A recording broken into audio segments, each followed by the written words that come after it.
আমার নাম আব্দুল সত্তার, আমার বাড়ি দুর্গাপুরে। আমি এখানে সবজি বাজারে শ্মশানের সাথে আজকে দীর্ঘদিন ধরে মুদি মেলায় ব্যবসা করি।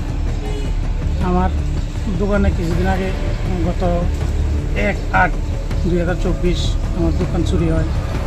দোকানে একজন লোক মনির হোসেন বলে নাম, এখানে কসমেটিক মনি হিসাবে সবাই জানে। আমার কাছে আগের দিন একটা ব্যাগ এর কর্মচারী রেখে গেছে, খরচের ব্যাগ উদ্দেশ্যে রেখে গেছে। এখন আমার দোকান চুরি হয়েছে। দোকান চুরি হওয়ার পরে 1 সপ্তাহখানিক পরে আমি থানাতে এন্ট্রিও করছি যে আমার দোকান চুরি হয়েছে। থানাতে আমি এন্ট্রি করছি।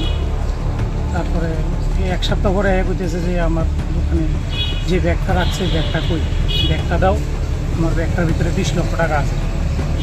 ওই চুরির সময় আমার মাল সামানের সাথে এর ব্যাগও নিয়ে গেছে চোর কে বা কাহারা এখনও আমি এটার তদন্ত করে পাই নাই।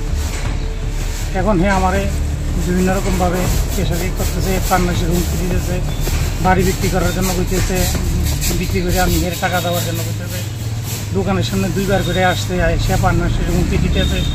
আমি এখন আমার ছোটো ভাই বাদী হইয়া আমরা একটা থানার মামলা করছি। মামলা জিজ্ঞাসা করার জন্য থানাতে আইসি। আগেও মাঝে মাঝে রাখতো কোনো সময় কী ব্যাগের সম্বন্ধে আমার কোনো আইডিয়া থাকতো। মাঝে রাখতো, টুকটাক ব্যবসা বাণিজ্য করে, এটুকু জানি আমরা। মাঝে রাখতো, অনেকবার মানাও করছি। একবারও বাজার খরচের ব্যাগ পেয়ে রেখা যায়। আমরা দোকানে অনেকেই মুদিমালে ব্যবসা করি, বাজার খরচ করেও অনেক সময় ব্যাগ রেখা জায়গা একজনে রাখে, আরেকজনে লুয়ে যায়। এরকম ডেলি হয়।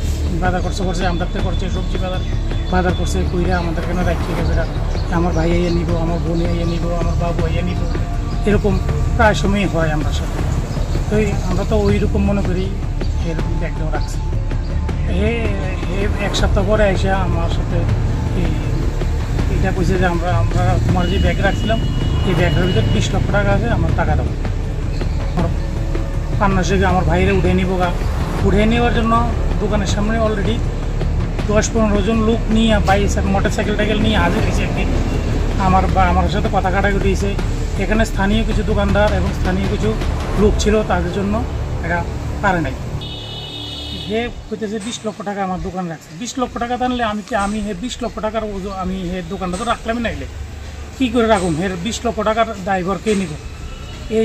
এই রিস্ক কে নিব? 20 লক্ষ টাকার টাকা আমি কী জন্য রাখবো? আমার সারা দোকানে মাল নাই। 3 টাকা 2-3 লাখ টাকা 4 লাখ টাকার মাল আমার দোকানে আছে। আমার দোকান হলো টং দোকানের ভিতরে আমি 20 লক্ষ টাকা কিনে রাখবো। তুমি যদি জানতো, যদি কইতো যে আমার কাছে 20 লক্ষ টাকা আছে ব্যাগে, না আছে, আমি ব্যাগে রাখলাম না। এখন আমি প্রশাসনের দ্বারস্থ হয়েছি, তাকে 20 লক্ষ টাকা দাবি করতেছে। আমি প্রশাসনের দ্বারস্থ হয়েছি। এখন যদি আমাদের কিছু হয়, আমার ভাই বা আমার কিছু হয়, কারণ আমার ফ্যামিলির কিছু